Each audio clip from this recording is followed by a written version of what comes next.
What is the purpose of education? Most people would think it's where children are sent to school for 6 hours a day. They learn to read and write, add and subtract, and at the end of the day, week or term, they're given a report with a grade on their achievement levels. That if you go to school, pay attention, do your homework, you'll be smart and get good grades. That if you go to school and get good grades, you'll get a good job or go to university. That if you're not getting good grades, then you haven't learnt anything at all. The truth is, there is so much more to education than getting grades. What is the purpose of education is a multi-dimensional question because of the complex systems and ways of working in education systems. Throughout the years, the way we educate students has changed dramatically, from sitting students down and drilling them with information from the board to now implementing engaging learning activities and different strategies of learning. However, the purpose has not changed. Education today is still in a very traditional sense.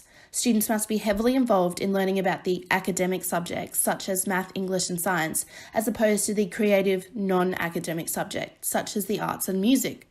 This traditional sense is seen as important because if students work hard, then they can get a degree and a good job. However, as the world progresses, the need of having a degree is becoming less and less in the younger generations. Therefore, the traditional and current education system that was designed for a different era needs to be updated. Today's education system heavily focuses on how much a student has learnt.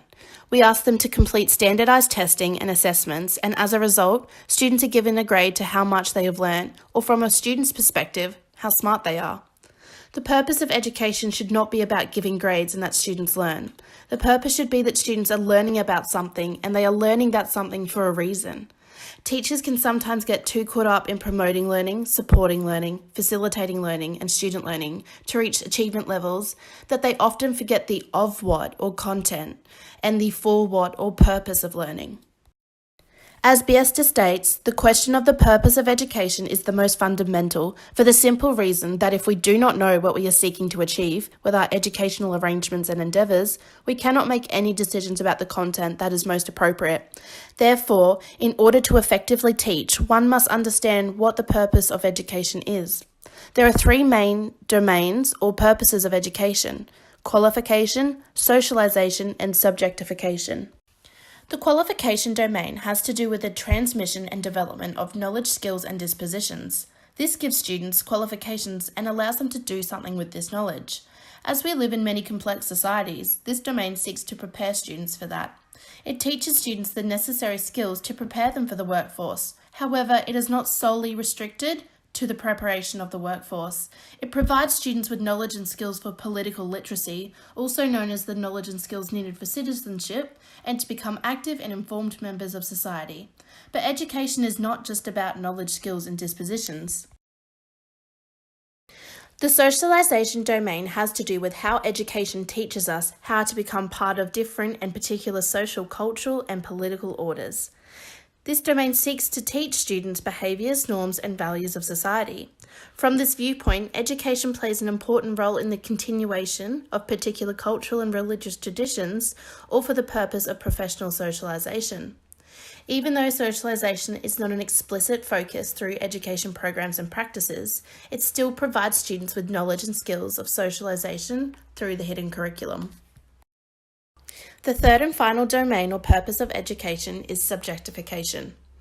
Education overall can have a negative or positive impact on students, hence why the final domain is referred to as subjectification. It has to do with in which ways children and young people learn how to take responsibility and action for themselves instead of being told by others what to do. Again, even though subjectification is not explicitly taught as part of the curriculum, education should always contribute to processes of subjectification that allows those educated to become more autonomous and independent in their thinking and acting. It is important to understand that the three domains of educational purpose all need to be taught in balance, and that even if we are just trying to provide students with knowledge and skills, or qualification, we are still impacting on them as persons and how they use this knowledge within the world they live in, or socialisation and subjectification. However, by only teaching one of the domains will have a negative impact on the others.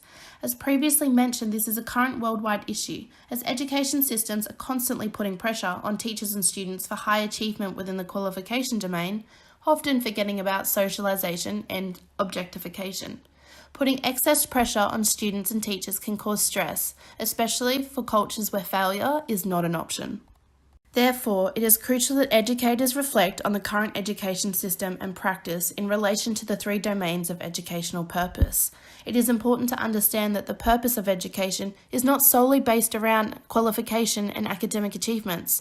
The purpose of education is to provide students with knowledge and skills in all three domains so they can become active and informed members of societies and communities.